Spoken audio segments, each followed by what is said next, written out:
Advocate Nandakumar അറിയുന്നതിന് നിങ്ങൾ വിവാഹം ചെയ്യാൻ ഉദ്ദേശിച്ച ആതിരയാണ് ഈ കത്തെഴുതുന്നത്.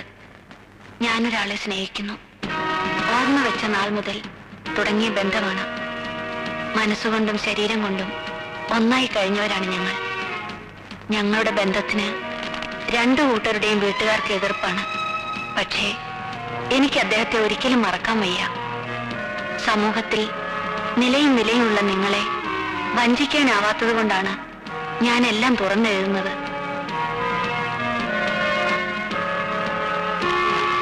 ഇനി ഒരു തീരുമാനം എടുക്കേണ്ടത് നിങ്ങളാണ്. ഈ ആലോചനയിൽ നിന്ന് നിങ്ങൾ പിന്മാറുകയാണെങ്കിൽ അത് ഞാൻ എഴുതിയ ഈ കത്തിന്റെ പേരിലാണെന്ന് ദയവായി എന്റെ അച്ഛനെ അറിയിക്കരുത്. നിങ്ങൾക്ക് നന്മകൾ നേർന്നുകൊണ്ട് ആതിര.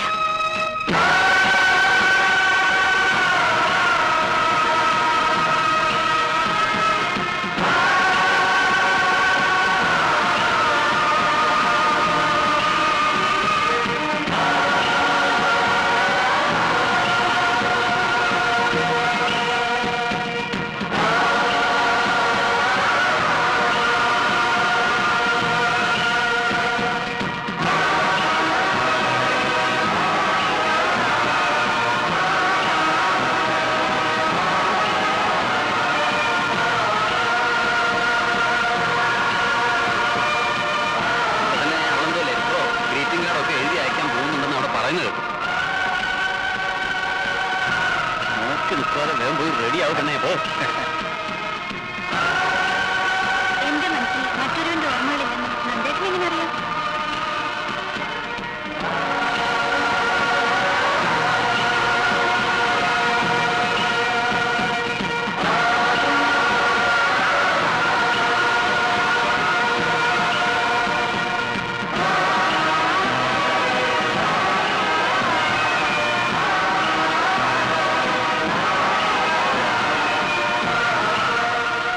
നന്ദേട്ടനെ ഞാൻ എത്ര വിളിച്ചു?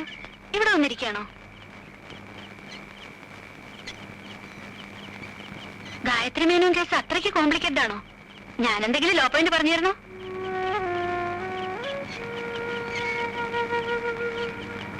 എന്ത് പറ്റി നന്ദേട്ടാ? ഒന്നുമില്ല. വല്ലാത്ത ടെൻഷൻ ഉള്ളതുപോലെ. ആലോചിച്ച മതി, വന്ന് കിടക്ക്. നീ കിടന്നോ, എനിക്ക് ഉറക്കം വരുന്നില്ല. എന്ന് ആലോചിച്ചോളൂ, ഞാനൊരു ശല്യമാവുന്നില്ല.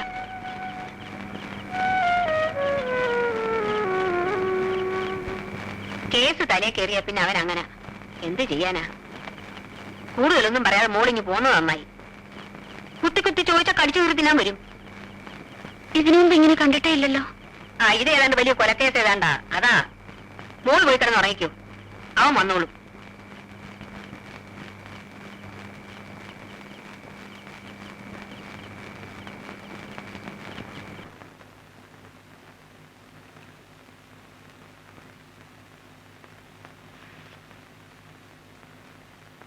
നന്ദേട്ടാ,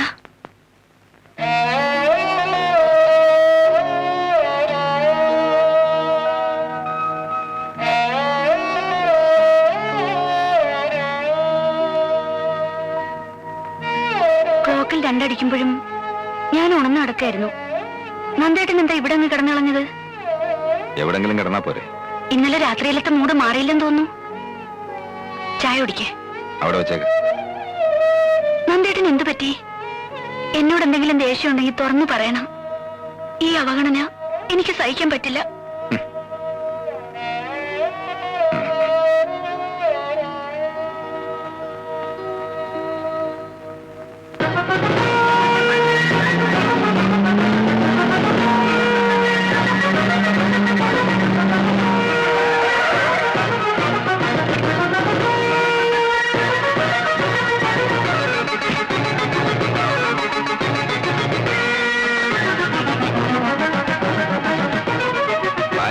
ഇല്ലല്ലോ, എറണാകുളത്ത് പോയിരിക്കുക.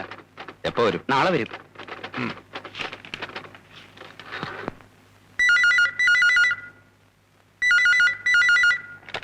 ഹലോ, അമ്മയ്ക്ക് ഫോൺ കൊടുക്ക. നന്ദേട്ടാ, ഇത് ഞാനാ, ആതിര.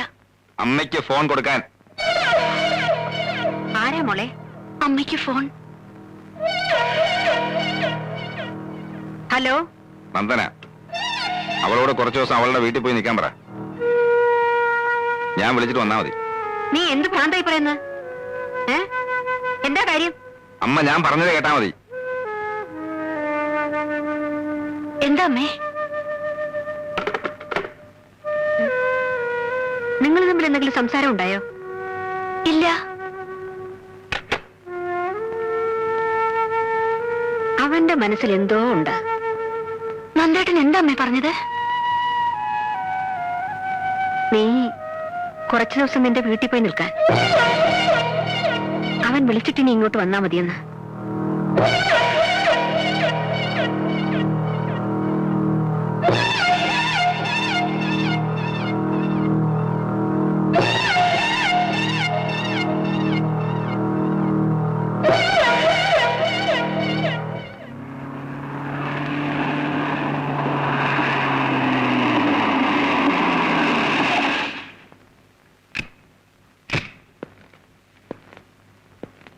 നിനക്കെന്ത് പറ്റി?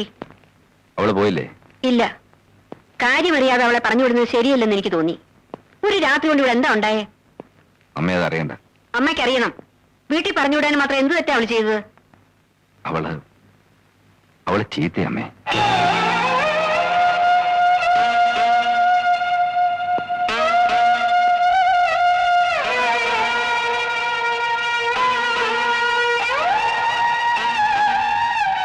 കല്യാണം കഴിഞ്ഞ ആദ്യ ദിവസങ്ങളിൽ ഞാൻ അമ്മയോട് ചോദിച്ചില്ലേ നമുക്ക് തെറ്റുപറ്റിയെന്ന്. തെറ്റുപറ്റിയെന്ന് ഇപ്പൊ ബോധ്യമായി. അവളും ഭാനും കൂടെ എന്നെ പറ്റിക്കായിരുന്നു. നിന്നോട് ഇതൊക്കെ ആര് പറഞ്ഞു? എന്റെ കൈ തെളിവുണ്ട്. അവക്ക് പോലും നിഷേധിക്കാൻ ഒക്കാത്ത തെളിവ്.